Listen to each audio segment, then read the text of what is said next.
اور نواز شریف کو باہر رکھ کر دیکھیں، جب نواز شریف کے ساتھ ظلم کرنا تھا، ناانصافی کرنی اس ملک میں کتنی آسان ہے کہ اس کے لیے بلیک لا ڈکشنری آ جائے تو نواز شریف آفس سے باہر، کتنی بیٹے سے تنخواہ، جھوٹی تنخواہ، خیالی تنخواہ نہیں لی، وزیر اعظم دفتر سے باہر.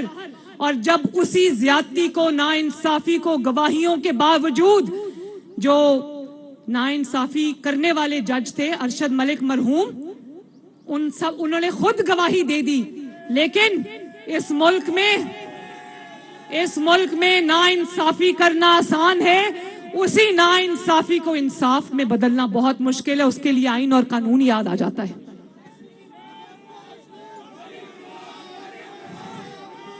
میں نے کہا تھا نا، نواز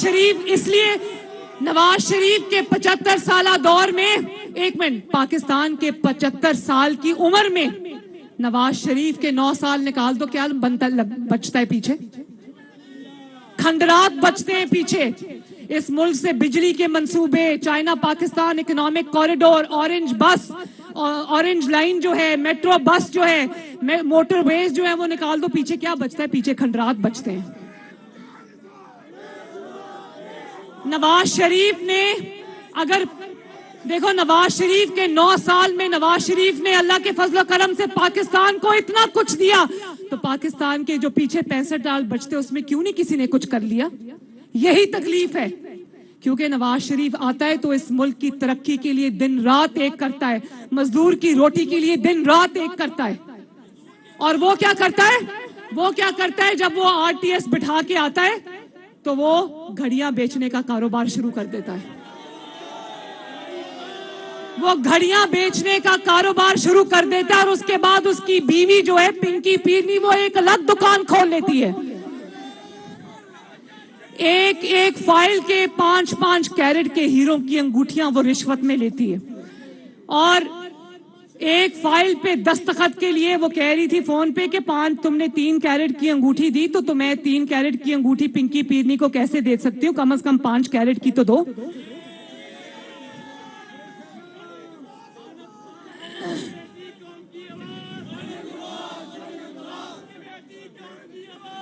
تو بات یہ کہ جس کو چور کہا وہ صادق اور امین نکلا. اللہ تعالیٰ نے اس کو سچا ثابت کیا، اور جو چور کہنے والے تھے ان کی اولادیں بھی چور نکلی.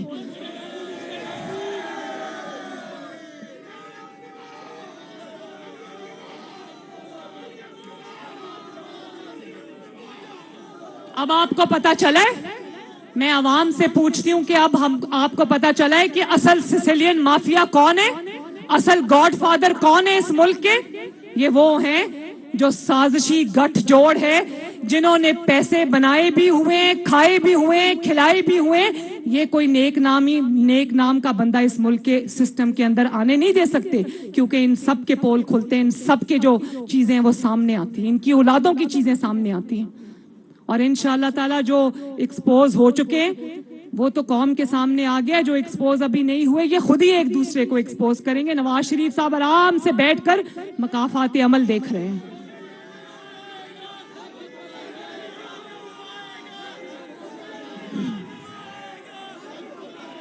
اور پھر آپ یہ دیکھو، پارلیمنٹ نے ایک قانون بنایا، پارلیمان نے، نیشنل اسمبلی نے، جو آپ کی نمائندہ اسمبلی ہے، آپ کے نمائندوں نے ایک قانون بنایا. وہ فرض پورا کر رہے تھے جو آئین پاکستان نے آپ کے نمائندوں کو پارلیمنٹ کو سونپا ہے، اور وہ ہے قانون بنانا.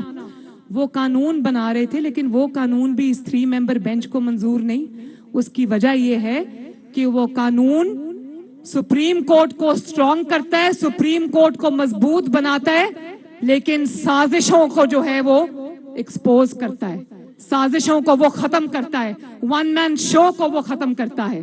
وہ کہتے ہیں نا پولیٹیشن ان روبز، جو پولیٹیشن نے یونیفارم پہنا ہوتا ہے نا ان کا ججز کا، یہ سپریم کورٹ کے اپنے ججز کے الفاظ ہیں، پولیٹیشن ان روبز.